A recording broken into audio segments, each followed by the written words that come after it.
నమస్తే, welcome to Leo. మనతో ఉన్నారు సీనియర్ జర్నలిస్ట్ కనకదుర్గ వడ్లమణి గారు. మేడం నమస్తే. నమస్తే అండి. మేడం, సునీల్ నాయక్ RRR గారి యొక్క కస్టోడియల్ టార్చర్ కేసులో గతంలో ఆయన అక్కడ ఉన్నారని చెప్పేసి ఆయన ఇప్పుడు విచారణకి దాదాపు 2 సార్లు పిలిచినా రాకపోవడంతో ఆయన అరెస్ట్ చేస్తానికి బీహార్ వెళ్తే అక్కడ జరిగినటువంటి నాటకీయ పరిణామాలు అంతా కూడా మీకు తెలిసిందే. మొత్తానికి విచారణ నేను సహకరిస్తానని చెప్పేసి ఏదైతే నాన్ బెయిలబుల్ కేసు ఏదైతే జరిగిందో దాన్ని కూడా కొట్టేయించేసుకొని సహకరిస్తానని చెప్పి వచ్చాడు. వచ్చిన దగ్గర నుంచి కూడా దేనికి సమాధానం చెప్పడం లేదని చెప్పి తెలిసిందే. దీనిపైన సీన్ రీకన్స్ట్రక్షన్ జరిగింది, అయిపోయింది. కానీ ఈరోజు విచారణకి హాజరు కావాల్సినటువంటి ఒక సునీల్ నాయక్ మొత్తానికి కన్నీళ్లు పెట్టుకొని నేను రాను అని చెప్పి మొర్రో అంటున్నాడు. సో ఏంటి మొత్తానికి సునీల్ నాయక్ కూడా కన్నీళ్ళు పెట్టుకుని అంటే ఎలా చూడాలంట? అది ఒక పాట ఉంది చూడండి, నేను రాను బిడ్డో సర్కారు దవాఖానకని. మీకు గుర్తుందా? అది చాలా బాగుంటుంది ఆ పాట. అలా ఉంది వ్యవహారం. అంటే ఆయనకు అర్థమైంది సీన్ ఎప్పుడైతే రిక్రియేట్ చేశారో సునీల్ నాయక్కి మొత్తం సీన్ సితారని అర్థమైంది. అందుకే భయపడుతున్నాడు. ఇప్పుడు తల్లి వంక పెట్టుకుంటున్నాడు, తల్లికి ఒంట్లో బాగాలేదని. మీకు అవినాష్ రెడ్డి గుర్తుకొస్తాడుగా ఇప్పుడు. వారు సిబిఐ వచ్చేసరికి ఎంత నాటకం అండి. నేను మీకు మొన్ననే మనం అనుకున్నాం లాస్ట్ టైం సునీల్ నాయక్ గురించి మాట్లాడినప్పుడు వీళ్ళని నమ్మడానికి లేదని. ఎందుకంటే వీళ్ళు చెప్పేది ఒకటి చేసేది ఒకటి. ఇప్పుడు నాన్ బెయిలబుల్ వారిని తప్పించుకోవటానికి కోర్టుకు వెళ్ళి కొట్టేయించుకుని నేను ఇట్లాగా నాకు పరువు పోతుంది, నేను ఇప్పుడు ఉద్యోగంలో ఉన్నాను, నేను తప్పక సహకరిస్తాను అని కబుర్లు చెప్పాడు. కానీ సహకరించాడు, ఎందుకంటే అతని పైనుంచి ఆర్డర్స్ ఉంటాయి వైసీపీ నుంచి, నువ్వు నాటకాలు ఆడని. ఇప్పుడు ఏడుస్తున్నాడంటే మీరు నిజంగా నమ్ముతున్నారా? ఇప్పుడు అంత ఏడ్చేవాడైతే ఆ రోజు అంత క్రూయల్గా బిహేవ్ చేయడుగా. ఆయన గుండెల మీద కూర్చుని మీరు జస్ట్ అది మనం ఆ ఫోటోలు చూస్తేనే మనకు ఆశ్చర్యం వేసింది. ఇతను కూడా హెఫ్టీ పర్సనాలిటీ కదా, సునీల్ నాయక్ కూడా కొంచెం హెఫ్టీ పర్సనాలిటీ. ఒక రఘురామకృష్ణరాజు కాబట్టి తట్టుకున్నారు. మామూలు వాళ్ళు అయితే ఏమైపోయి ఉండేవాళ్ళు, దిక్కు దివాణం ఉండేది కాదు. ఈరోజు అసలు కేసే ఉండేది కాదు. ఇప్పుడు రఘురామకృష్ణరాజు ఎంత పోరాటం చేస్తే కేసు ఇంత దూరం వచ్చిందండి. ఇప్పుడు కూటమి ప్రభుత్వం వచ్చి ఉండకపోతే అనుకుందాం, రఘురామకృష్ణరాజు పరిస్థితి ఏంటి? మనిషి ఉండేవారా? అంటే ఇంకొకసారి ఇంకో ట్రయల్ జరిగేదేమో, మనకు తెలీదు. కొన్ని విషయాలు మనం ఊహించలేం. అంటే అలా మాట్లాడకూడదంటే, కానీ వాస్తవాలు కాబట్టి మాట్లాడుకోవాల్సి వస్తుంది. ఆయన కాబట్టి అదేదో అంటారు చూడండి, గట్టిగుండా అని. అంత ఆపరేషన్ అయ్యి ఆయన తట్టుకోగలిగాడు. ఆయన నిజంగా గాడ్స్ గ్రేస్ అది. సో నేను అనేది ఏంటంటే, ఇవాళ సునీల్ నాయక్ నువ్వు నాటకాలు ఆపంటున్నావు. ఈ నాటకాలంతా అవసరం లేదు. నువ్వు దమ్ముంటే నువ్వు హాజరవు. నువ్వు అందులో ఒక పోలీస్ శాఖలో ఉండి నువ్వు నాటకాలు ఆడడం ఏంటి, కన్నీళ్ళు కార్చడం ఏంటి? పోలీసులు ఎలా ఉండాలి? చాలా ధైర్యంగా, చాలా దేన్నైనా ఎదుర్కొంటారు. నువ్వు తప్పు చేయనప్పుడు నీ సర్వీస్లో, అంటే సునీల్ నాయక్ సర్వీస్లో ఎంతోమందిని ఆయన ఎదుర్కొని ఉంటాడుగా, కరడుగట్టిన వాళ్ళని, నేరస్తుల్ని.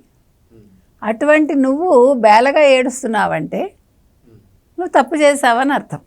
అయితే ఇదే కేసుకి సంబంధించి సునీల్ కుమార్ కూడా ఇంకొక లైన్, ఆయన కూడా ఏమంటారు, ఒక దళిత సంబంధించినటువంటి ఒక IPS క్యాడర్. అయితే ఆయన ఏమంటారంటే సునీల్ నాయక్ని బెదిరిస్తున్నారు, సునీల్ కుమార్ పేరు చెప్పమని చెప్పి, అంటే నా పేరు చెప్పమని చెప్పేసి బెదిరిస్తున్నారని చెప్పి మాట్లాడుతున్నారు. వాస్తవానికి అడుసు తొక్కనేలా కాలు కడగనేలా అన్నట్టు వాళ్ళు గతంలో చేసిన తప్పులకి ఒప్పుకోవాలి, లేదా కంప్లీట్గా ఎందుకు ఈ పని చేయడం అని చెప్పి అయిపోవాలి. అసలుకి వీళ్ళు చేయడం ఎందుకు, మళ్ళీ ఇప్పుడు మభ్యపెట్టడం ఎందుకంటే ఏం చెప్తారు?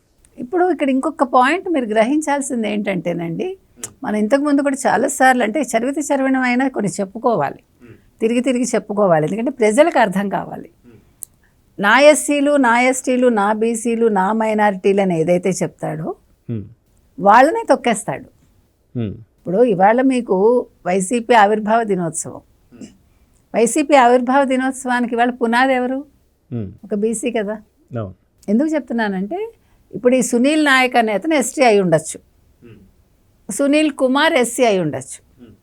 ఏదైనా కూడా వాళ్ళు ఇంత దూరం వచ్చారు, ఒక పోస్టులు తెచ్చుకుని, చదువుకుని, కష్టపడి ఒక మంచి ఉద్యోగం సంపాదించుకున్నాక వాళ్ళు అసలు జగన్మోహన్ రెడ్డిని ఎలా నమ్మారు? అది నా క్వశ్చన్. మిమ్మల్ని తొక్కి పడేస్తాడని తెలుసు కదా మీకు. మీరు ఏం ఆశించారు అతని నుంచి? మీకు ఎందుకు అసలు? ఇప్పుడు మీ లైఫ్లో మీరు ఇంత ఉన్నత స్థానానికి వచ్చాక మీకు అసలు అవసరం ఏముంది అంటున్నాను నేను.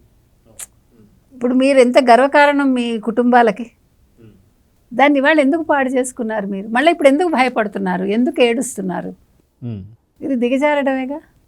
ఇవాళ సునీల్ నాయక్ని నా పేరు చెప్పమని బెదిరిస్తున్నారని మీరు ఎలా చెప్తారు? సునీల్ కుమార్ అసలు అతను ఇంకా విచారణకు హాజరు కాలేదుగా. ఇప్పుడు మీరు విచారణకు వస్తానని మీరు అబద్ధం చెప్పి మళ్ళీ బెదిరిస్తున్నారని మీరే అని, ఇప్పుడు ఇవన్నీ కూడా మీకు వీడియో రికార్డింగ్ ఉంటుందిగా. మీరు ఏ వీడియో రికార్డింగ్ అయితే చేసి చూపించారో జగన్మోహన్ రెడ్డికి, జగన్మోహన్ రెడ్డి ఏదైతే ఎంజాయ్ చేశాడో అలాగే ఇక్కడ వీడియో రికార్డింగ్ ఉంటుంది. కానీ ఇక్కడ ఎంజాయ్మెంట్ ఉండదు, ఇక్కడ ఏడిపించడాలు ఉండవు, వాస్తవాలు అడుగుతారు అంతే. ఆ వాస్తవాలు చెప్పమంటేనే మీకు బెదిరిస్తున్నారంటే మరి మీరు ఆ రోజు చేసింది ఏంటి దాని అర్థం? నేను అడుగుతున్నది అది. కాబట్టి ఇవాళ సునీల్ నాయక్ విషయంలో సునీల్ కుమార్ చేసే ఆరోపణల్లో వాస్తవాలు లేవు. అలాగే సునీల్ నాయక్ భయపడి ఇవాళ మొసలి కన్నీళ్లు కారుస్తున్నాడు అంతే.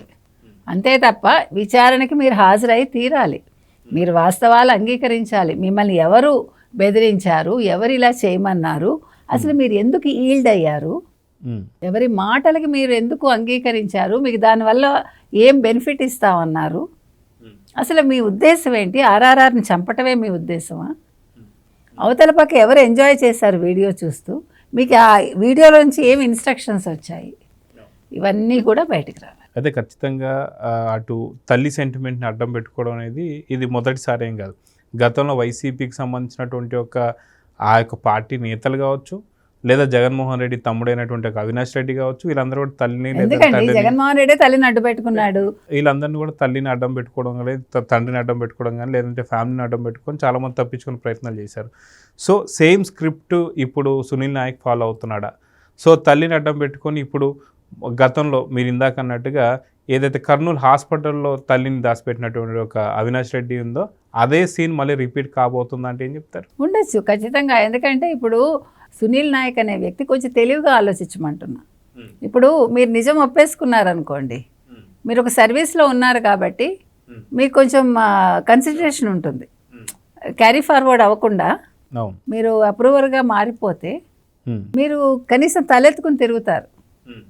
సరే, అప్పుడు నాకు కాన్బట్ పొజిషన్లో నేను చేయాల్సి వచ్చింది, నాకు వేరే మార్గం లేకపోయింది అని బెదిరించారు. ఉన్న వాస్తవాలు చెప్తే అట్లా కనీసం కొంతలో కొంత మీ మీద గౌరవం కూడా ప్రజల్లో వస్తుంది.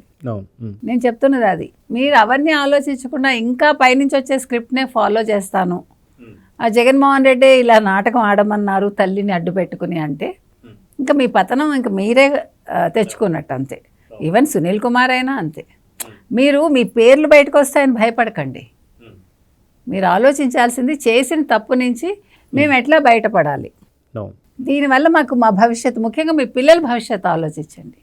నేను చెప్తున్నది అది ఒక్కటే. ఎవరైనా సరే తప్పు చేయడం ఎందుకు, మీరు ఇందాక అన్నట్టుగా ఫస్ట్ బిగినింగ్లో తప్పు చేయటం ఎందుకు, ఇప్పుడు వగచడం ఎందుకు? సరేనయ్యా చేసేసారు, ఆ రోజు చేయాల్సి వచ్చింది, ఇప్పుడు ఒప్పుకోండి హ్యాపీగా. ఒప్పుకోవటం వల్ల మీరు హీరో అవుతారు, జీరో అవ్వరు. అది నేను చెప్తున్నాను. సో చూద్దాం మేడం, ఖచ్చితంగా సునీల్ నాయక్ ఎవరైతే ఉన్నారో తల్లిని అడ్డం పెట్టుకొని ఇప్పుడు విచారణకు హాజరు కాకుండా అయిపోయారు.